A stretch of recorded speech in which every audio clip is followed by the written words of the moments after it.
Hello दोस्तों, कैसे हैं आप सब। Welcome to our channel Travelopedia. दोस्तों, भारत में खूबसूरती तो अनलिमिटेड है। विभिन्न धर्म, विभिन्न कल्चर से हरा भरा हमारा देश हर कदम पर एक नई दास्तां कहता है। और आज हम आपको भारत के उस शहर के बारे में बताने जा रहे हैं जो प्राकृतिक सुंदरता का खजाना, हीराकुंड जैसे बड़े बांध का घर, हिंदू बाहुल्य इस शहर में शांति व्यवस्था गजब की है। साड़ियों के लिए मशहूर इस शहर का हैंडीक्राफ्ट देखकर किसी के भी होश उड़ सकते हैं। इतिहास और वर्तमान ने इस शहर को हीराखंड और हैंडलूम सिटी जैसे तमाम नाम दिए हैं, लेकिन शहर की पहचान हुई समलेश्वरी देवी के नाम पर। तमाम त्योहार, नृत्य और संगीतों की भूमि ये शहर ओडिशा का एक खास शहर है। जी हाँ दोस्तों, हम बात करें ओडिशा की आन बान और शान संबलपुर शहर की। तो चलिए एक बार फिर से चलते हैं संबलपुर के सुहाने सफर पर। लेकिन वीडियो में आगे बढ़ने से पहले हमारे चैनल को सब्सक्राइब करके हाँ वही वाला बटन वो दबा के बगल वाले बेल आइकन को जरूर दबा दीजिएगा। चलिए चलते हैं सुहाने सफर पर। संबलपुर भारत के ओडिशा राज्य का 5वां सबसे बड़ा शहर है, जो कि 303 वर्ग किलोमीटर के कुल क्षेत्रफल में फैला हुआ है। संबलपुर जिले के मुख्यालय के रूप में काम कर रहे संबलपुर को करीबन 2,53,000 लोगों ने अपना घर बना रखा है। ये एक हिंदू बाहुल्य शहर है, जहाँ करीबन 88.7% हिंदू संस्कृति का पालन करने वाले लोग रहते हैं, जबकि मुस्लिम आबादी यहाँ पे करीबन 8.13%, ईसाई 1.84% और सिख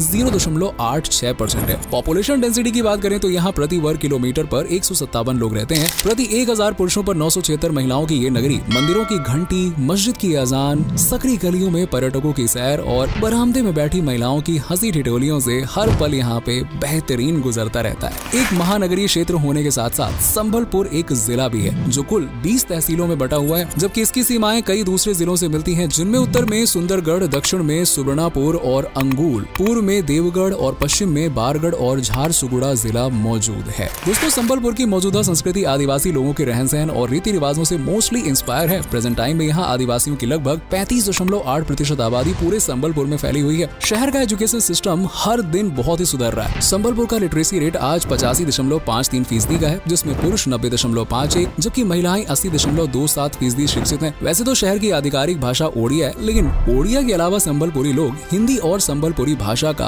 आम बोलचाल में प्रयोग करते हैं। वहीं अब कुछ लोग अंग्रेजी से भी फैमिलियर होते जा रहे हैं। यही कारण है कि शहर में टूरिस्ट को भी ज्यादा परेशानी का सामना नहीं करना पड़ता है। संबलपुर को एक जमाने में हीराखंड के नाम से भी जाना जाता था, जिसका मतलब होता है हीरे की भूमि। और ये नाम इसलिए दिया गया था क्योंकि उस समय पर संबलपुर में हीरो का व्यापार बड़े ही तगड़े लेवल पर होता था। आसपास की रियासतें हीरो की खरीदारी के लिए संबलपुर को ही याद किया करती थी। समृद्ध इतिहास की कहानी बयां करते इस शहर में यूं तो कई राजवंशों को बनते और बिगड़ते देखा गया है। पांडुवंशी राजा त्रिवरदेव से लेकर महाभवगुप्त तक, राजपूतों से लेकर चौहान शासकों और मराठाओं ने इस शहर पर अपना अधिकार जमाया है। 1804 में संबलपुर पर अंग्रेजों ने कब्जा कर लिया था और देखते ही देखते शहर पर अंग्रेजों की हुकूमत चलने लगी। लेकिन आखिरकार स्वतंत्रता की लड़ाई में एक महत्वपूर्ण भूमिका निभाकर संबलपुर ने भी अपने देश और अपने नागरिकों की मदद की और आज एक आजाद जिंदगी की सांस ले रहे हैं आजादी में। शहर के नाम की बात करें दोस्तों, तो ये नाम इसे देवी समलेश्वरी के नाम से मिला है। देवी समलेश्वरी का मंदिर आज भी संबलपुर में स्थित है, जो कि श्रद्धालुओं के साथ साथ पर्यटकों के लिए भी एक आकर्षण का मुख्य केंद्र है। मौजूदा समय में संबलपुर की गिनती विकसित शहरों में की जाती है। यहाँ की अर्थव्यवस्था मुख्य रूप से कृषि और व्यापार पर डिपेंडेंट है और शहर में 50% से भी ज्यादा लोगों के घर का चूल्हा कृषि से जलता है। वहीं बिजनेस और सर्विस ने बाकी लोगों को भी संभाल कर रखा है और इस शहर को मौजूदा समय में हैंडलूम सिटी के नाम से भी जाना जाता है। और इसका सीधा सा कारण है यहाँ का हथकरघा व्यापार, यानी कि हैंडीक्राफ्ट्स, जिन्हें खुद लोग अपने हाथों से बनाते हैं और सजाते हैं। और आज यही हैंडीक्राफ्ट संबलपुर की खास पहचान भी बन चुका है। ये शहर अपने हैंडलूम प्रोडक्ट्स के लिए जितना फेमस है, उतना ही यहाँ टेक्सटाइल इंडस्ट्री का भी बोलबाला है। आभूषणों के मामले में भी संबलपुर दिन दुगनी रात चौगनी तरक्की कर रहा है। और दोस्तों, आपको बता दें कि संबलपुर में Sambalpur university, Veer Surendra Sai medical college, Veer Surendra Sai university of technology सहित तमाम ऐसे कॉलेज, यूनिवर्सिटीज और स्कूल्स मौजूद हैं, जो शहर या जिले ही नहीं बल्कि पूरे ओडिशा से बच्चों को अपनी तरफ खींचते हैं। इवन यहाँ का एजुकेशन सिस्टम पूरे ओडिशा में बेहतर माना जाए तो कुछ गलत नहीं होगा, क्योंकि यहाँ दूर दूर से बच्चे शिक्षा लेने के लिए पहुँचते हैं और एक नया मुकाम हासिल करके ही शहर से निकलते हैं।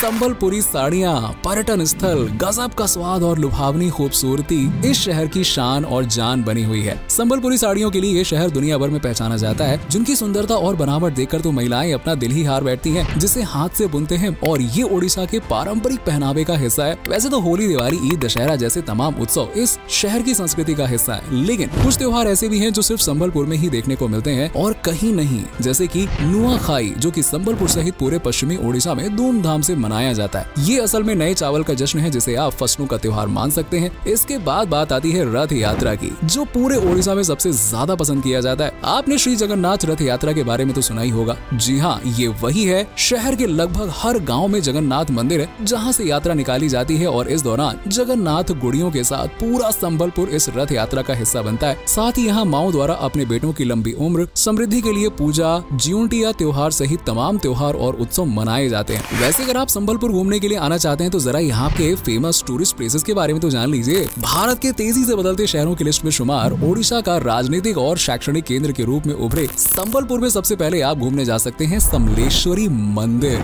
जी हाँ, वही मंदिर जिसने शहर को नाम और पहचान दी। संबलपुर पहुँचने वाले लोग सबसे पहले समलेश्वरी मंदिर में माँ समलेश्वरी के दर्शन करने के लिए जाते हैं और फिर अपनी यात्रा शुरू कर देते हैं। अब यूँ तो मंदिर को प्राचीन समय में ही बनाकर तैयार कर लिया गया था, लेकिन तब यहाँ कोई दीवार या परिसर नहीं हुआ करता था। इसका निर्माण तो आज से सालों पहले किया गया है। इसमें नौखाई और नवरात्रि का त्योहार बड़े ही जोर शोर और धूमधाम से मनाया जाता है। संबलपुर की प्राचीन संस्कृति की झलक पेश करता है ये मंदिर आज यहाँ का प्रमुख धार्मिक केंद्र है। इसके बाद आता है संबलपुर की जान और शान हीराकुंड बांध, जिसे दुनिया के सबसे फेमस डैम्स में से एक माना जाता है। ये दुनिया का सबसे लॉन्गेस्ट अर्थन डैम है।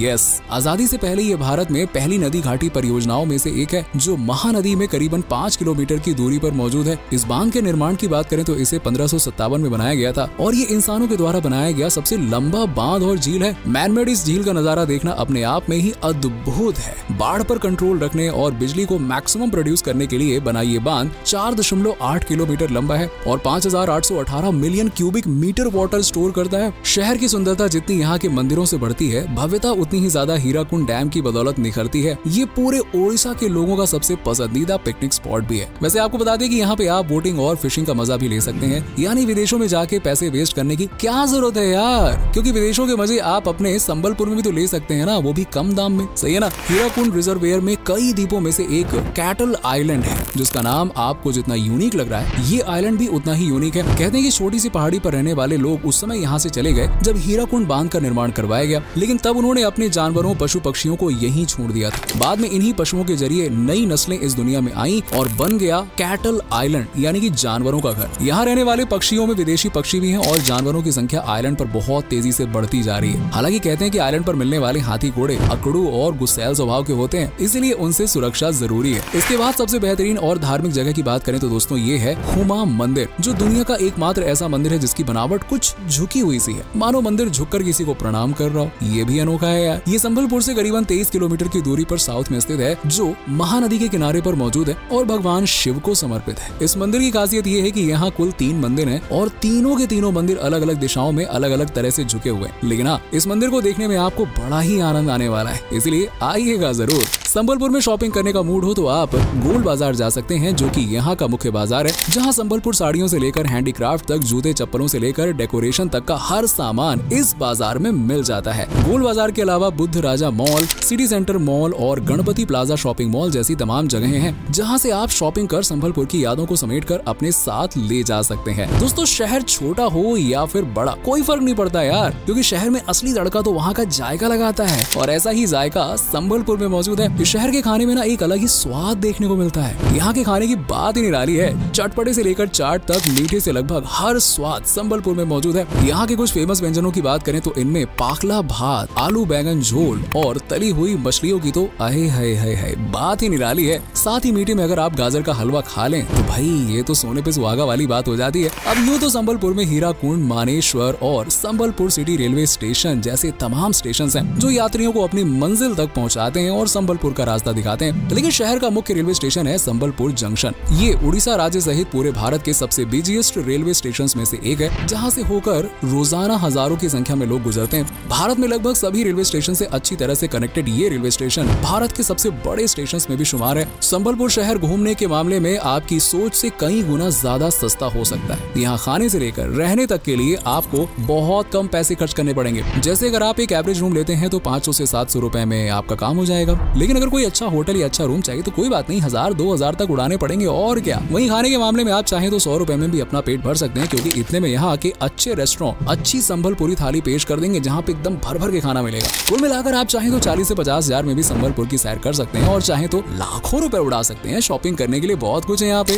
बस फर्क इतना है सिर्फ लोकेशन और बजट का। तो दोस्तों उम्मीद करते हैं ये खूबसूरत प्राकृतिक सुंदरता का खजाना शहर यानी कि संबलपुर आपको पसंद आया होगा। आप में से अगर कोई संबलपुर या फिर उड़ीसा से है तो हमें कमेंट सेक्शन में कमेंट करके जरूर बताइएगा। वैसे वीडियो अगर पसंद आया हो तो वीडियो को लाइक करके चैनल को सब्सक्राइब कर लीजिएगा। मिलते हैं आपसे अगली वीडियो में, तब तक के लिए अपना खास से भी ज्यादा ख्याल रखिए और बहुत खुश रहिए।